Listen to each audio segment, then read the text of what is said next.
Can you imagine carrying the weight of a family name so powerful that every smile, every silence, and every absence holds meaning beyond words? Or living in a house admired by the entire world, yet knowing that behind closed doors, stories far more complicated were quietly unfolding? Sometimes the truth about greatness isn't about fame or fortune. It's about the cracks in the portrait, the details that were hidden away for decades, waiting for someone brave enough to speak them aloud. At 63 years old, Nell Newman did exactly that. The daughter of Paul Newman and Joanne Woodward, Hollywood's picture-perfect couple, she sat in a quiet interview and admitted something that shook the image her family had carried for generations. She said softly, "There are things about my family that were never what they appeared to be." It was a line simple in form, but enormous in implication, one that pulled back the curtain on a legacy long seen as flawless. What followed was not just a revelation about her father, but a story of love, secrecy, silence, and the human cost of maintaining perfection under the spotlight. To the outside world, the Newman household looked like paradise. Their home in Westport, Connecticut, was beautiful, their lives draped in wealth and recognition, and their marriage had been praised as one of Hollywood's few fairy tales that actually seemed real. But as Nell recalls, silence was often louder than applause in that house. Her father, Paul, would sometimes vanish without a word, slipping away with no explanations offered, no questions asked. Joanne Woodward, her mother, bore the strain of it quietly. She was strong and graceful in the public eye, a celebrated actress in her own right, but behind that calm exterior was a woman balancing far too much. She carried the family on her back, raising children, maintaining appearances, and all the while enduring the private struggles of a fractured marriage. Nell, like many children, accepted these unexplained absences as normal until something hidden came into her hands one day in 1970. She had been looking through old family photos when she stumbled across something unusual. Inside the pages of a script was a folded document, something that looked out of place. It was a lease. But not just any lease.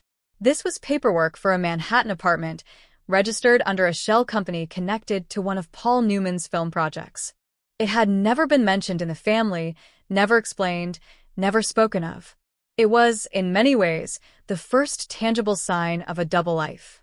Years later, whispers began to swirl about that same apartment, whispers of secret meetings and hidden conversations. An investigation by the Observer even tied the address to unlisted gatherings between Newman and a select inner circle of film industry figures.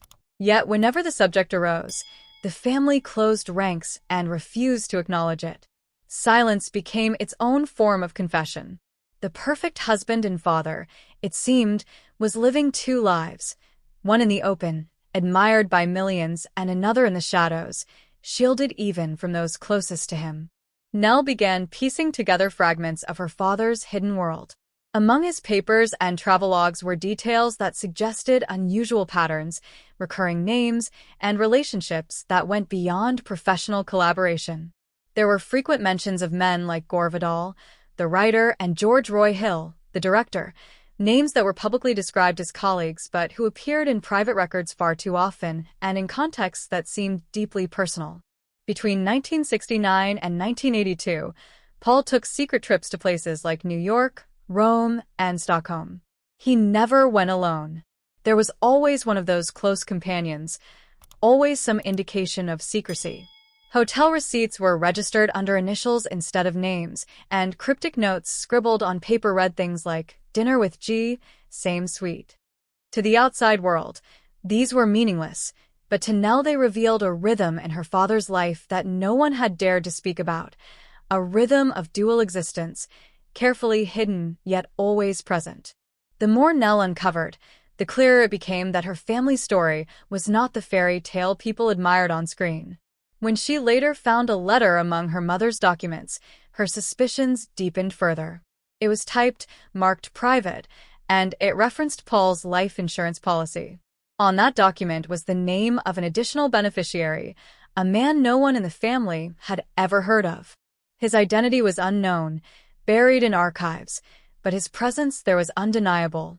To Nell, It was confirmation that her father's world was not divided simply between public and private. It was split between the life everyone thought they knew and the life only a select few ever glimpsed. The cracks in the Newman legacy, however, were not just hidden in papers and leases. They were felt deeply within the family itself. Paul's only son, Scott Newman, lived under the crushing shadow of his father's name. He tried to find his own place, acting, singing, racing cars, but his every move was compared to Paul's towering achievements.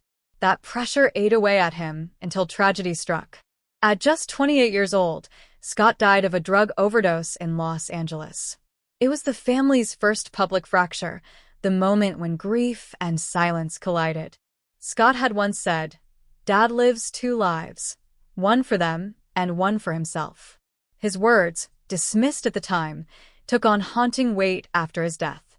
From then on, the family closed themselves off even more, burying pain beneath layers of silence. Years later, that silence returned when Paul himself passed away in 2008. His will, worth hundreds of millions, left nearly everything to his charitable foundation. On the surface, this seemed like an act of generosity, a final gesture of philanthropy. But soon questions arose. Nell and her sisters noticed inconsistencies between an earlier draft of the will written in 2006 and the final version signed in 2008. Witnesses were different, clauses had been altered, and Paul's once strong signature now appeared faint and uneven. At that time, he had been heavily medicated, battling illness, and deeply dependent on a small circle of advisors and foundation executives. Among them was Robert Forrester, the foundation's CEO, who stood to gain control over Paul's vast fortune. Court filings revealed private meetings between Paul and Forrester during the actor's final months, times when Paul's mental clarity was visibly impaired. Nell and her sisters challenged the will in court, not for money, but for the truth. They believed their father might not have fully understood what he was signing. The case was dismissed, but the questions remained, adding yet another layer of doubt to a legacy that had once seemed untouchable. By 2025, Nell decided to confront the rumors head-on. In a nationally watched CBS Sunday morning interview, she spoke candidly about the two questions that had followed her family for decades, the contested will and the whispers of her father's private life. On the will, she laid out the differences in detail, showing how the final document bore little resemblance to the draft signed by her mother and sisters. She explained how control of the foundation had been stripped from the family and handed over to outsiders, a move her father had never indicated he wanted. Then, with a calm but steady voice, she turned to the second question, the one that had hovered in shadows for so long. For the first time, Nell confirmed that her father had maintained a long-term romantic relationship with a man, a truth that had never been openly acknowledged until now. "It's not a scandal," she said. "It's simply a truth that was never told." Her words were supported by evidence that had quietly existed for years. When Yale University acquired the Newman family archives in 2017, among the materials were handwritten letters and Polaroids, authenticated by experts. They documented Paul's relationship with Arthur Siegel, a photographer and editor at Esquire magazine who had collaborated with Paul for decades.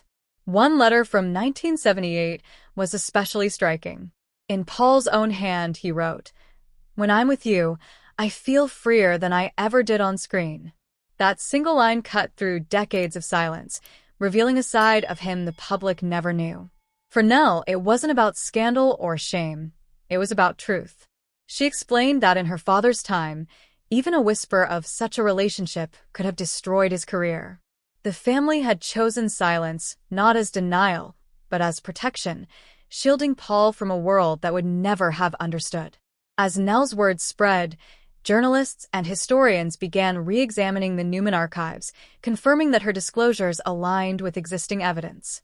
Far from a shocking expose, it was a fuller picture of a man long admired but never fully known. Paul Newman had been complex, conflicted, and deeply human.